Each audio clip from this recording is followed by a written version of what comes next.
अजय योद्धा बाजीराव पेशवा की गाथा। बहुत समय पहले सह्याद्री की पहाड़ियों के बीच एक बालक रहता था जिसका नाम बाजीराव था। वो साधारण बालक नहीं था। उसकी आंखों में स्वराज का सपना और हाथों में फौलाद जैसी ताकत थी। उसकी मां राधाबाई उसे अक्सर वीरता की कहानियां सुनाती थीं और सिखाती थीं कि एक योद्धा का धर्म केवल लड़ना नहीं बल्कि धर्म और न्याय की रक्षा करना है। बाजीराव के पिता बालाजी विश्वनाथ मराठा साम्राज्य के पेशवा थे।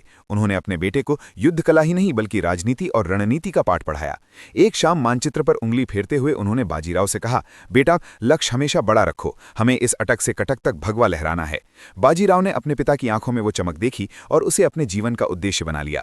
जब बाजीराव केवल 20 वर्ष के थे तब उनके पिता का देहांत हो गया। छत्रपति शाहू महाराज ने युवा बाजीराव की योग्यता को पहचाना और उन्हें पेशवा की उपाधि दी। दरबार में कई अनुभवी लोग इस निर्णय से हैरान थे, लेकिन बाजीराव ने आत्मविश्वास के साथ कहा, महाराज, आप बस मुझे आज्ञा दें, मैं मुगलों की जड़ों पर प्रहार करूंगा और टहनियां खुद ब खुद गिर जाएंगी। बाजीराव की सबसे बड़ी ताकत थी उनकी बिजली जैसी रफ्तार। उनका प्रिय घोड़ा नीलगिरी हवा से बातें करता था। बाजीराव का मानना था कि युद्ध केवल मैदान में नहीं बल्कि दुश्मन के दिमाग में जीता जाता है। वे महीनों का सफर हफ्तों में और हफ्तों का सफर दिनों में तय करते थे। उनके आने की आहट मिलने से पहले ही वे दुश्मन के सामने खड़े होते थे। बाजीराव अपने सैनिकों के साथ जमीन पर सोते थे और वही साधारण खाना खाते थे जो उनके सिपाही खाते थे।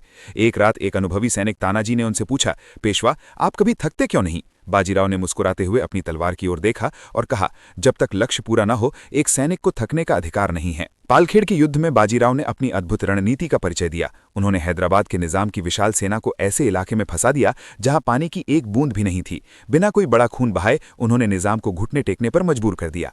उनके छोटे भाई चिमाजी अप्पा हमेशा उनके साथ साए की तरह रहते थे और उनकी योजनाओं को बखूबी अंजाम देते थे।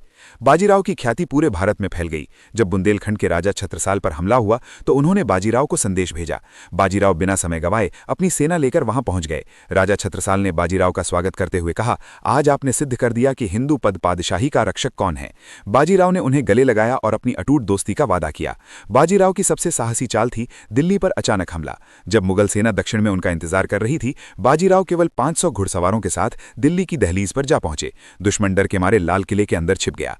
बाजीराव ने साबित कर दिया कि साहस और गति किसी भी बड़ी सेना को हरा सकती है। उनके सैनिक तानाजी ने उनकी वीरता देख जयकारे लगाए। बाजीराव और चिमाजी अप्पा की जोड़ी बेमिसाल थी। चिमाजी ने कोंकण के इलाके में पुर्तगालियों को धूल चटाई तो बाजीराव ने उत्तर भारत में मराठों का परचम बुलंद रखा। विजय के बाद जब दोनों भाई मिलते तो वे अपनी जीत का श्रेय एक दूसरे को और अपनी सेना के बलिदान को देते थे। उनके बीच का प्रेम और विश्वास ही साम्राज्य की असली नींव थी। अपने छोटे से जीवन काल में बाजीराव पेशवा ने 41 बड़े युद्ध लड़े और एक में भी हार का स्वाद नहीं चखा। उन्होंने मराठा साम्राज्य को भारत की सबसे बड़ी शक्ति बना दिया।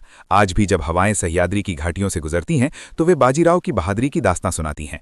वे एक ऐसे योद्धा थे जिन्होंने सिखाया कि अगर इरादे नेक हों और साहस अटूट तो कोई भी बाधा असंभव नहीं है।